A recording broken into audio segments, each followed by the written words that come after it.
In the unfolding landscape of American economics, a storm brews as President Donald Trump prepares to unveil his latest round of tariffs, a move he has branded as Liberation Day.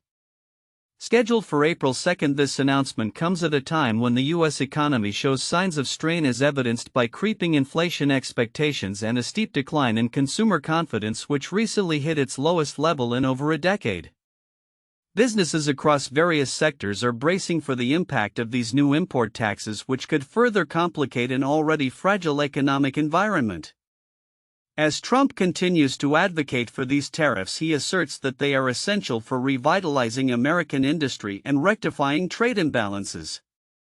However, critics argue that such unilateral trade measures risk alienating international partners and could trigger retaliatory actions, ultimately harming American consumers and businesses.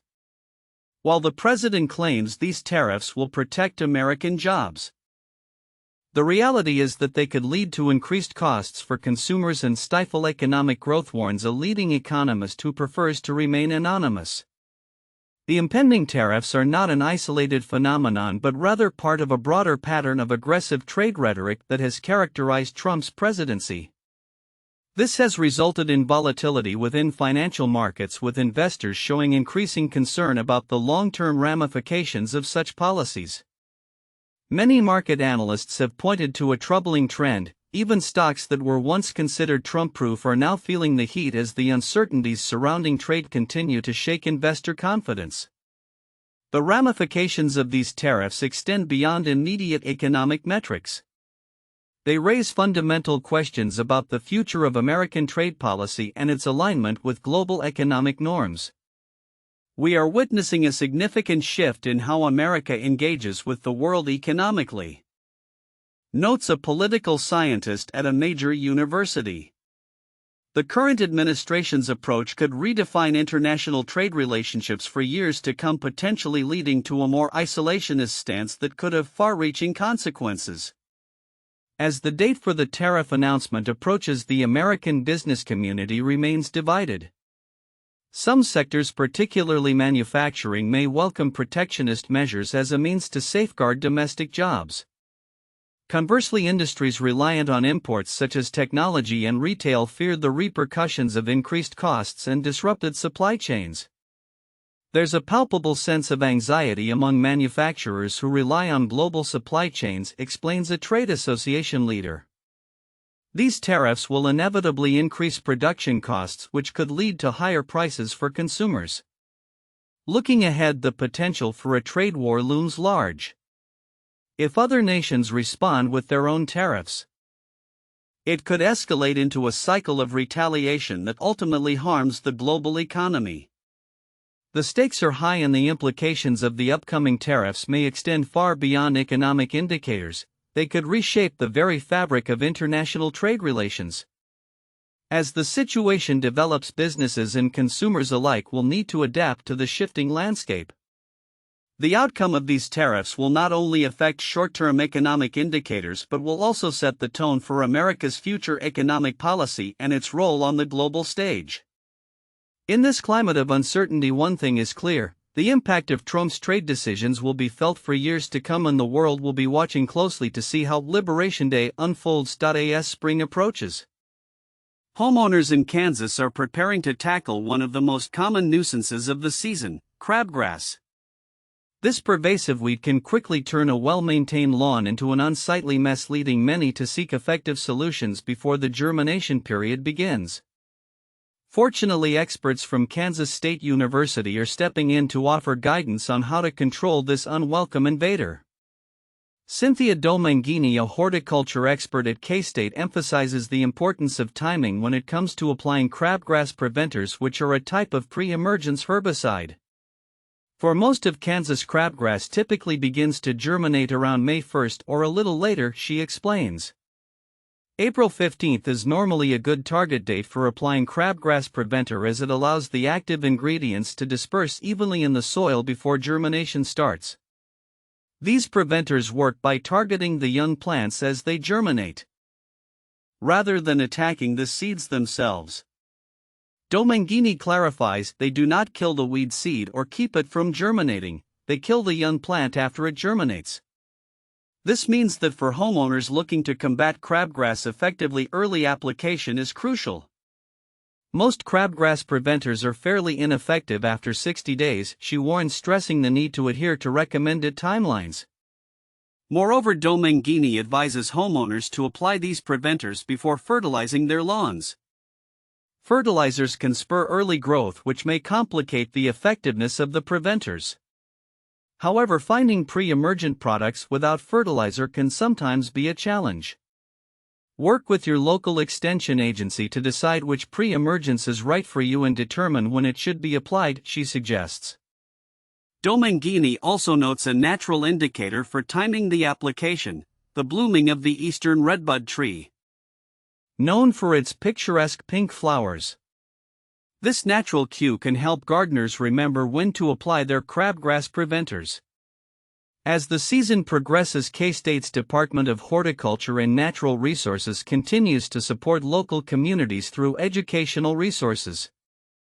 They produce a weekly horticulture newsletter which provides valuable tips for maintaining home landscapes and gardens. Residents are encouraged to subscribe and reach out with any gardening inquiries at hortsupport@ksu.edu. In essence, staying ahead of crabgrass this spring requires careful planning and timely action. With expert advice and the right preventive measures in place, homeowners can ensure their lawns remain healthy and vibrant throughout the growing season. As the gardening community embraces the challenges of spring, ongoing education and local support will be key in fostering lush crabgrass-free lawns amidst the backdrop of urbanization and population decline. South Korea is grappling with a pressing issue: the proliferation of vacant homes and the phenomenon known as urban perforation. As cities across the nation witness a growing number of abandoned properties, experts are sounding the alarm on the environmental, social, and economic ramifications that accompany this crisis. Recent research highlights the stark reality of urban perforation, where the increase in vacant homes leads to aesthetic degradation and heightened risks of crime and pollution. The phenomenon is particularly pronounced in smaller cities and rural areas, which are experiencing significant population declines. As noted by Professor Park Yoon-mi from Seoul National University, Korean society is facing social issues such as population decline and aging that lead to local extinction. The situation is critical in regions where the population has dwindled to unsustainable levels, prompting local governments to take action. In a recent study conducted by Professor Park and her team, the data revealed alarming trends in regions like Bonghwa County, Gyeongsangbuk-do. Utilizing deep learning-based change detection technology, the research team analyzed aerial images from 2015 to 2022 and discovered that urban perforation had resulted in the loss of significant building areas equivalent to 1.5 times the size of a soccer field. This alarming trend is not unique to Bonghwa. Cities such as Sangju and Gimcheon are also witnessing similar patterns, with many structures disappearing and turning into vacant lots. The implications of this urban perforation extend beyond mere aesthetics. As abandoned houses accumulate, they become breeding grounds for illegal activities and environmental hazards. Garbage is often discarded in these areas, leading to soil and water contamination. Additionally, the presence of vacant lots can disrupt urban ecosystems, contributing to an increase in local temperatures and negatively impacting the urban climate.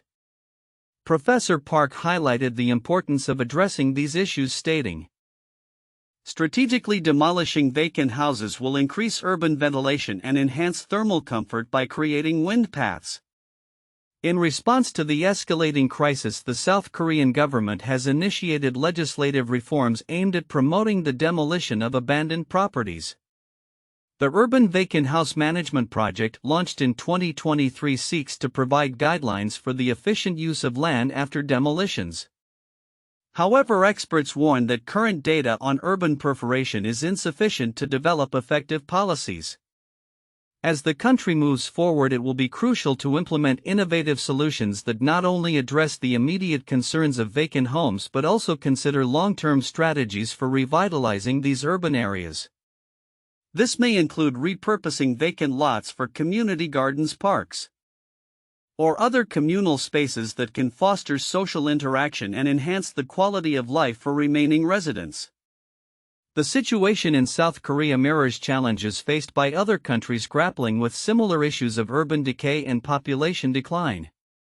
In the United States, cities like Detroit have implemented various strategies to manage vacant properties, often resorting to demolition as the primary solution. Meanwhile, Japan has recognized the phenomenon of urban spongification, where vacant houses and lots lead to random perforations in the urban landscape. In conclusion, as South Korea confronts the realities of urban perforation, the focus must shift toward proactive measures that prioritize community well-being and environmental sustainability. The need for comprehensive data collection, innovative land use policies, and community engagement will be paramount in addressing the complex challenges posed by vacant homes. As cities adapt to this evolving landscape, the lessons learned may offer valuable insights for urban planners and policymakers around the globe, paving the way for resilient and vibrant communities in the face of demographic changes. In today's corporate landscape, an insidious form of workplace behavior is quietly eroding morale and productivity: office gossip.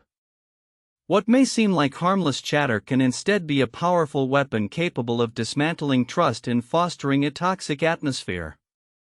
As Dr. Jason Walker, an associate professor at Adler University, asserts in his recent article for Forbes, gossip isn't merely water cooler talk, it's a deliberate act to harm reputations and create an environment of suspicion and fear.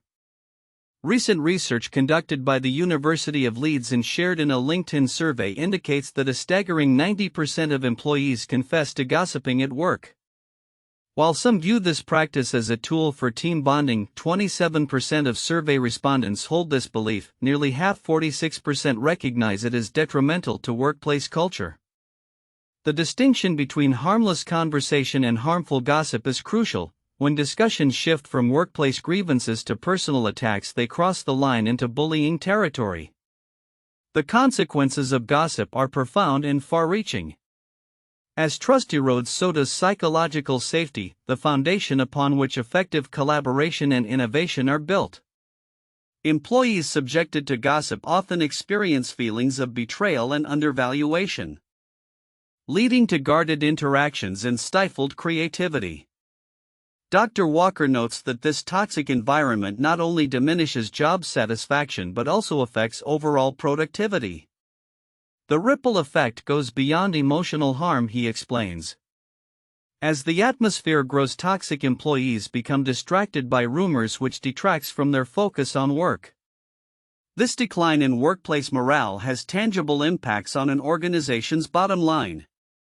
Delays in project timelines, reduced work quality, and increased employee turnover are just a few of the consequences that can arise from a culture steeped in gossip. The psychological toll on those targeted is equally alarming, often leading to heightened levels of stress, anxiety, and even depression. Richard Johnson, an employment lawyer, emphasizes the responsibility of employers to address this issue directly.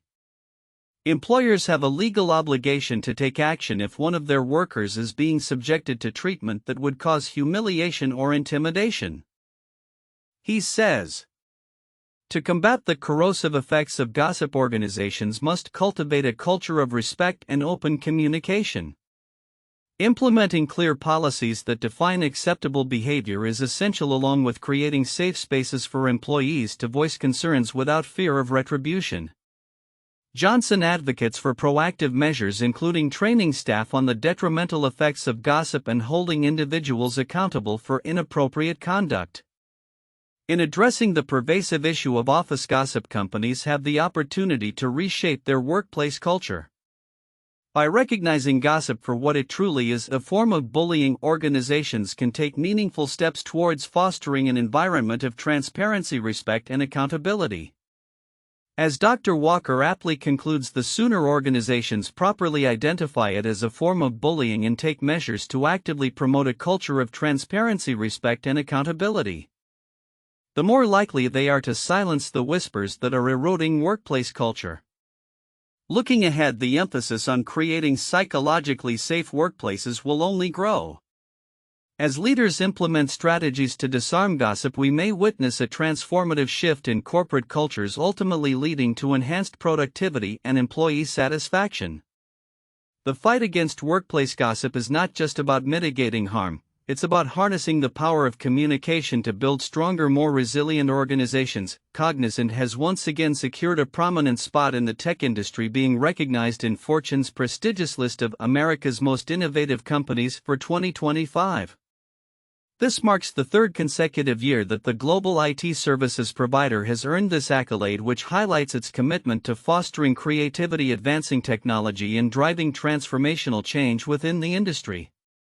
The recognition, announced on March 26, 2025, stems from an extensive evaluation process conducted by Fortune and Statista Incorporated.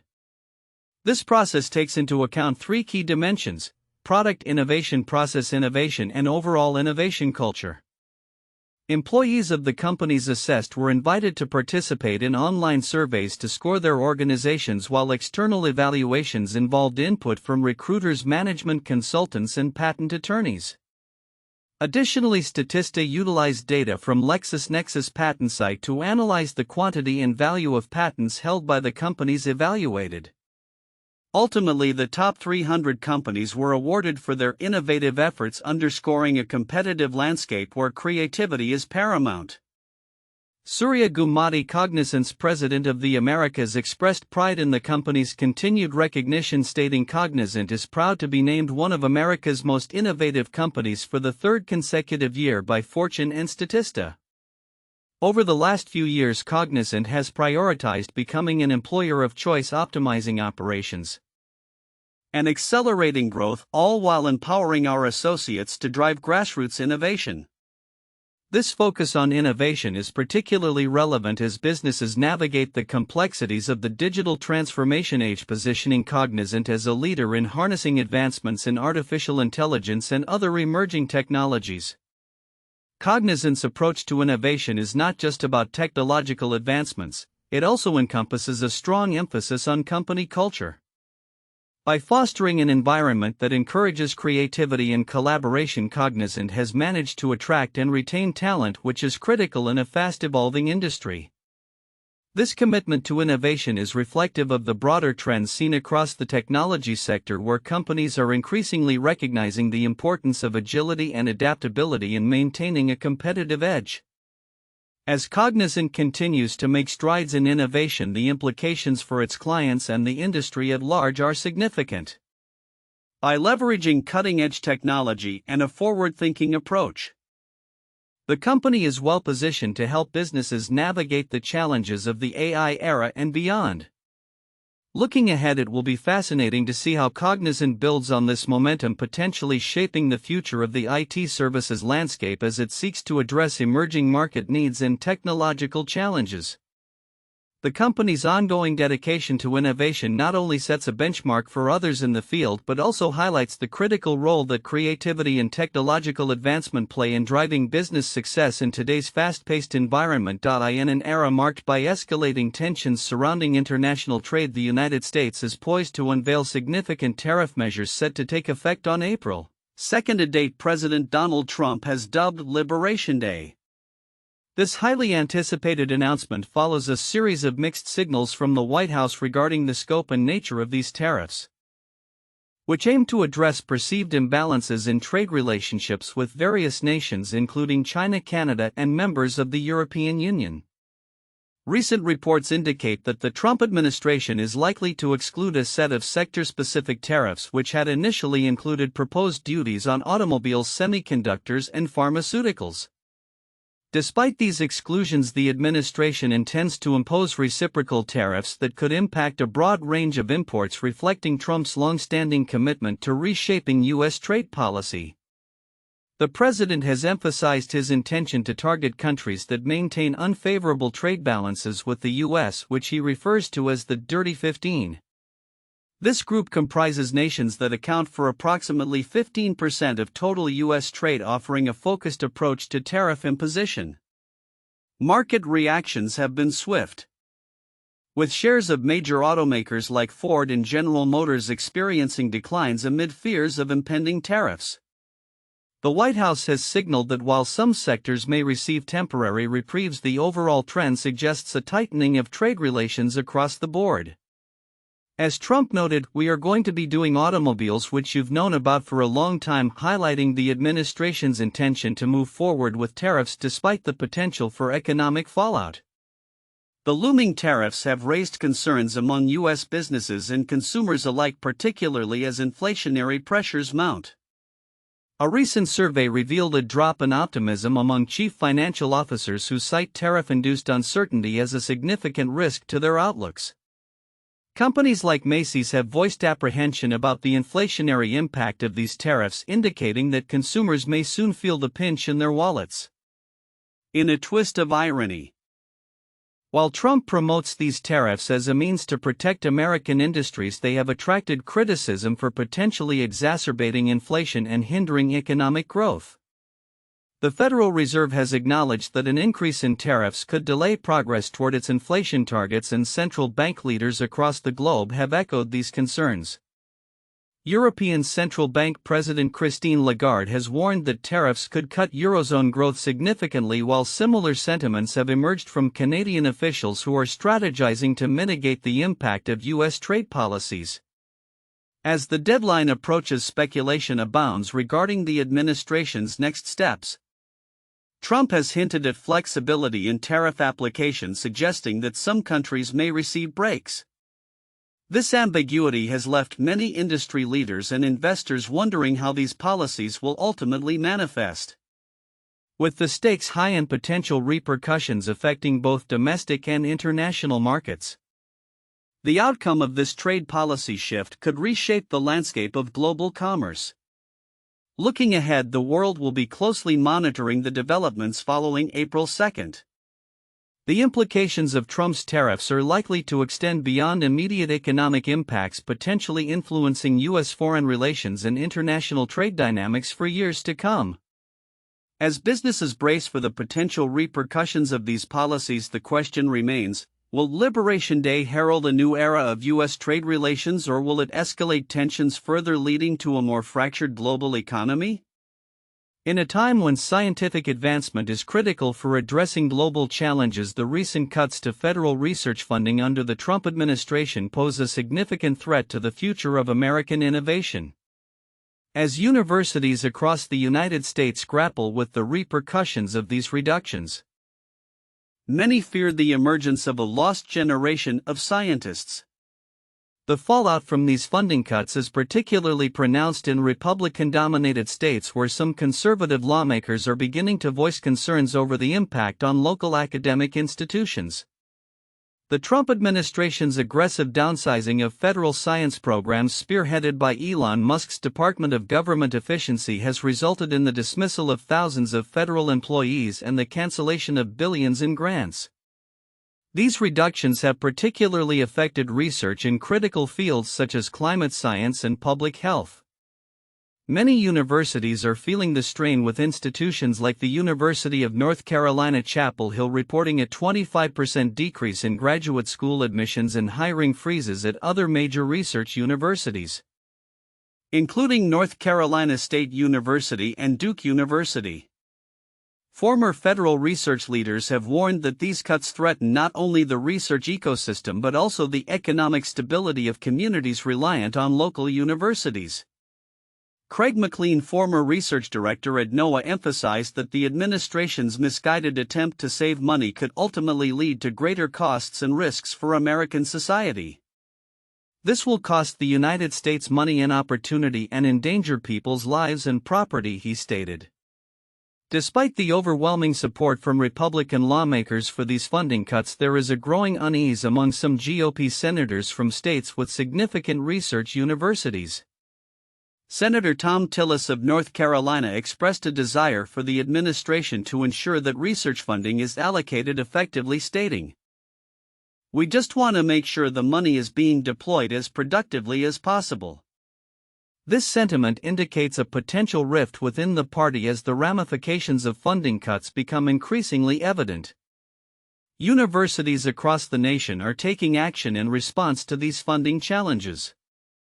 Protests have erupted, with hundreds gathering in Birmingham, Alabama, to call attention to the estimated $70 million annual loss in federal funding for the University of Alabama, Birmingham.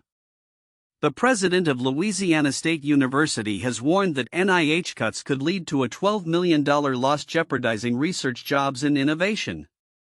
The ripple effects are being felt nationwide, with schools in both Republican and Democratic states limiting admissions, implementing hiring freezes, and even laying off staff. The Trump administration has defended its actions, arguing that reducing administrative costs will ultimately allow for greater investment in innovative research. A White House policy advisor stated, "It's cutting back on administration so that ultimately more dollars flow into innovative research that's going to actually produce things." However, critics argue that the administration's focus on eliminating what it deems wasteful spending jeopardizes critical scientific endeavors that are essential for public welfare. As the scientific community bristles against these sweeping cuts, there is a palpable concern that American leadership in science and technology is at risk. The potential for a brain drain, with top talent seeking opportunities abroad, looms large. Former leaders like McLean and Linda Birnbaum have stressed the importance of continuous support for scientific research, emphasizing that knowledge must evolve to address pressing global issues. The future remains uncertain as universities navigate these turbulent waters. With calls for a more balanced approach to funding that protects vital research while addressing concerns over efficiency. The actions taken in the coming months will be crucial. As the scientific community rallies against the funding cuts, the hope is that a renewed commitment to research and development will emerge, ensuring that the United States maintains its position at the forefront of innovation for years to come. Recent research highlighted in the journal Nature Metabolism sheds new light on the effects of non-caloric sweeteners, particularly sucralose, on appetite regulation in the brain. This study is particularly pivotal given the rising popularity of non-caloric sweeteners in contemporary diets and the ongoing debates surrounding their health implications. The study, led by researchers from the University of Southern California, engaged 75 young adults categorized into 3 distinct weight groups: healthy weight, overweight, and those with obesity. Participants were subjected to a randomized crossover trial where they consumed drinks containing either sucrose, a caloric sweetener, or water. This design allowed researchers to examine the impact of these sweeteners on hypothalamic blood flow and hunger responses, 2 critical factors in appetite regulation. The findings were striking. Acute consumption of sucralose when compared to sucrose resulted in a significant increase in blood flow to the hypothalamus alongside heightened hunger responses. Specifically, the study reported a p-value of less than 0.001 for the increased hunger response associated with sucralose. Interestingly, while sucralose increased hypothalamic blood flow when compared to water, it did not significantly alter hunger ratings, indicating a complex interaction between taste perception and metabolic signaling. In contrast, sucrose consumption was found to raise peripheral glucose levels, which correlated with a reduction in blood flow to the medial hypothalamus, a response typically associated with satiety. This suggests that caloric sweeteners like sucrose deliver metabolic signals that suppress hunger, a response absent in non-caloric sweeteners like sucralose. Further analyses revealed that sucralose consumption enhanced functional connectivity between the hypothalamus and other brain regions that are involved in motivation and sensory processing. This discovery may help explain why many individuals who consume non-caloric sweeteners report increased cravings in food intake despite the absence of calories. The implications of these findings are significant, especially in light of the global obesity epidemic.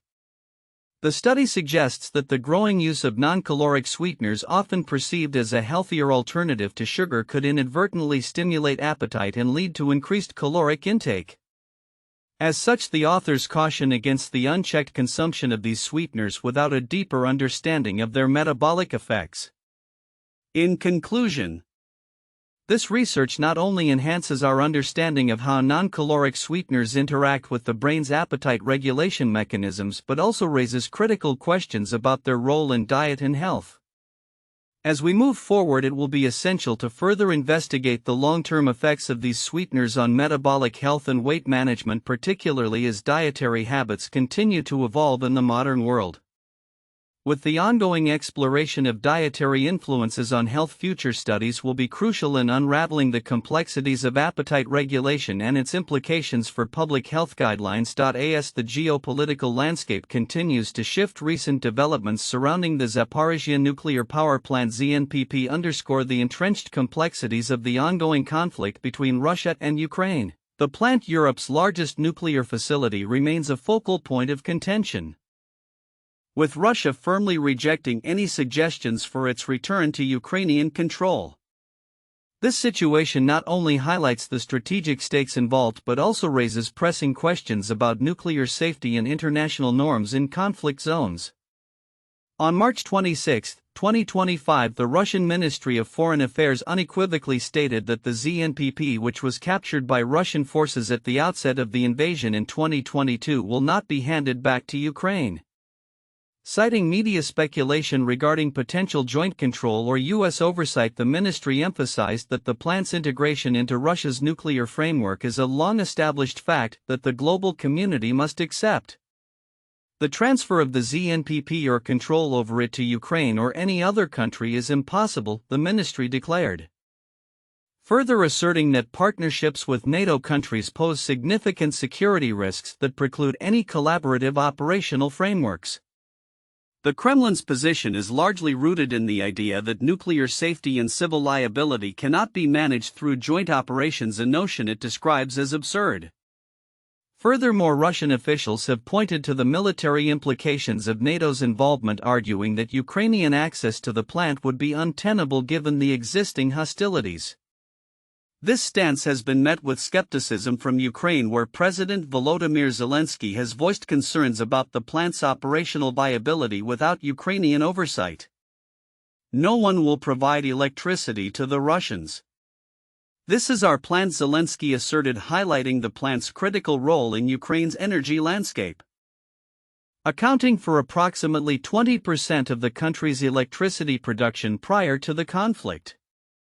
The stakes surrounding the ZNPP are particularly high given the presence of International Atomic Energy Agency (IAEA) experts at the site who have raised alarms about safety conditions and the risks of military escalation in the vicinity.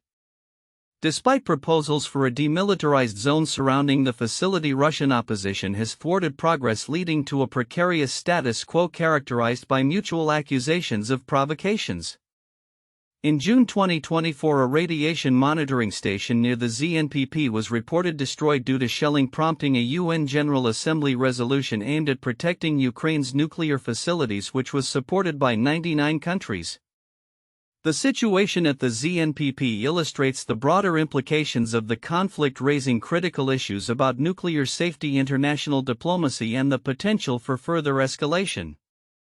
With the plant still not operational since September 2022, experts estimate that restoring it could require up to 2.5 years and significant resources, a challenge that complicates Ukraine's energy recovery efforts. As the conflict persists with no clear resolution in sight, the question of the ZNPP's future remains paramount. The interplay between military strategy, energy security, and international relations will likely continue to shape discussions around the facility.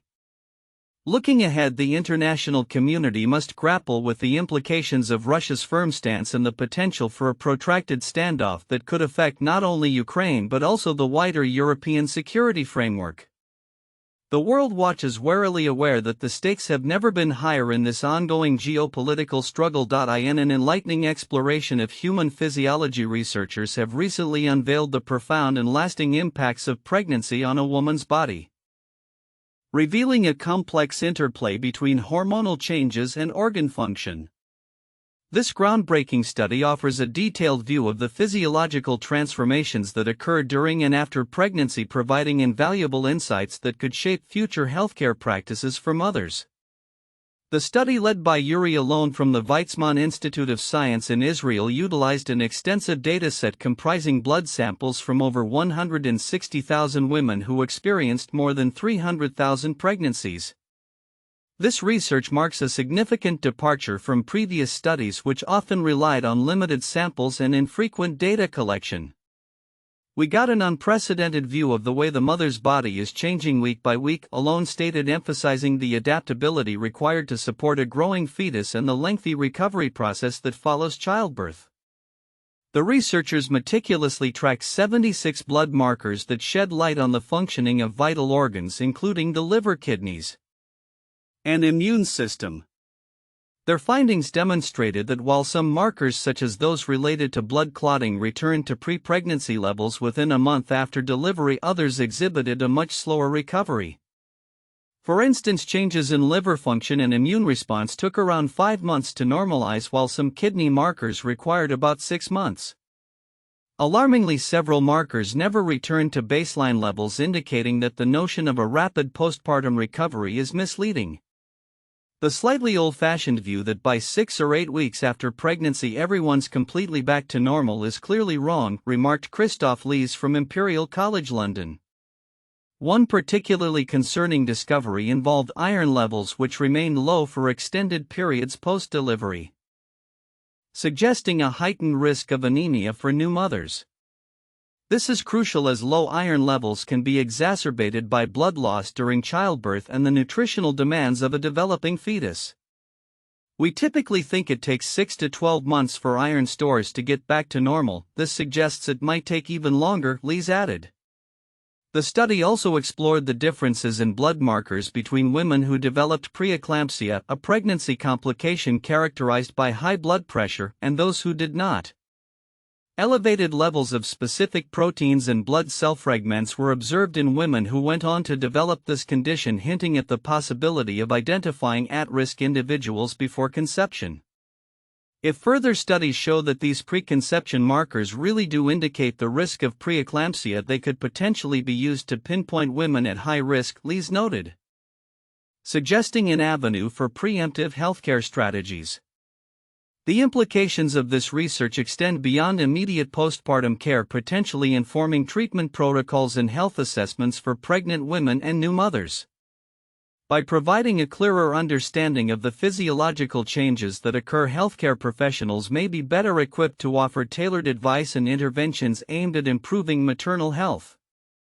As the scientific community delves deeper into the complexities of pregnancy and its aftermath, this research underscores the need for continued exploration into women's health. The findings challenge long-held beliefs about recovery timelines and call for an evolution in how maternal health is approached both in clinical settings and public health policy.